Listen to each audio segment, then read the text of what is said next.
ilm, ma'rifatni ko'rganda tarqatmasdan ketyapsizmi? Demak, siz ilmga beparvosiz. O'zingizga baho qo'yib qo'yavering. Hech birov sizni tahlil qilish shart emas. Qiyomat hisob kitobi ham hali oldinda. O'zingiz hisob kitob qilsangiz bo'ladi. Hazrat Umar aytganlar, o'zingizning hisob kitob qil, Allohning oldida hisob kitob bo'lmay turib. O'zingiz telefoningiz bilan hisob kitob qilavering.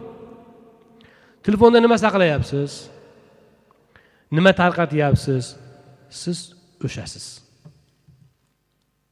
Shu. Mana u qiyomatda guvohlik beradi. O'ylamang bu joni yo'q narsa deb. Alloh joni yo'qqa ham guvohlikka, ya'ni uning joni yo'qqa ham guvohlik bera oladi. Nega? Mana hadis. Azon aytuvchining azoniga qiyomatda tog'-u tosh, parranda-yu darranda guvohlik beradi deganlar. Shuning uchun ulamolar aytganki, muazzin ulug'mi, imom ulug'mi desa, ba'zi ulamolar aytadiki, muazzin ulug' deydi.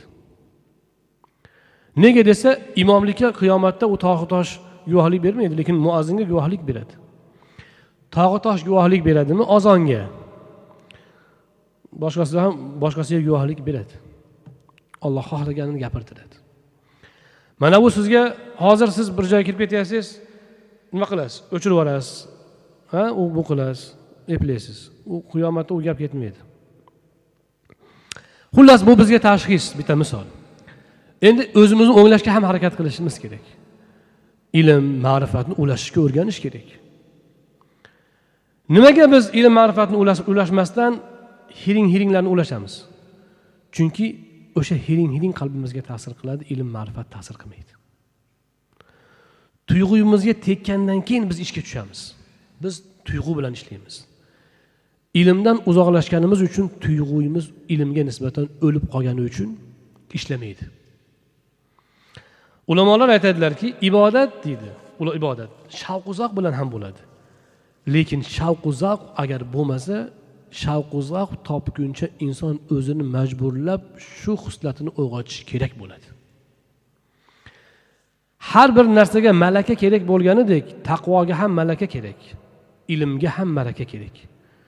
Birinchi suhbatda eshitdingiz, tushunmadingiz. Ketavermang. Eshiting. Yana eshiting. Bir suhbatdan sal zerikkanga o'xshadingiz. Zerikib ketavermang. Ilm, ma'rifatni eshiting. Qalbingiz ochilmagandan eshitmayotgandirsiz. Siz o'ylamang, darrov ayb topmang domladan. Endi uncha gapira olmabdi, yetkiza olmabdi, notiq emas ekan demang. Balki sizni qalbingiz ko'rdir. Balki qalbingiz kardir. Balki qalbingiz fahshga chulg'angani uchun ma'rifatni anglamas. Ulamolarimiz aytadilarki, agar ilmdan bahra ola olmasang, demak senda gunoh bor. Kunduzi kechasi tahajjudga turadigan odam tahajjudga tura olmasa, bomdodda o'qiydigan odam bomdodga uxlab qolsa, demak bir kun oldingi hayotiga qarasin degan ulamolar. Nimadir gunoh qilganki, u Allohga ro'baro bo'lishga qalbi yaramadi. Ilm ham shu. Ilmda deydi ulamolar, ozgina mehnat bilan qalbning qotigan joyini yumshatish ham kerak. Keyin u ichadigan bo'ladi. Keyin to'ymaydigan bo'ladi. Mana bu narsalarni biz demak unutmasligimiz lozim.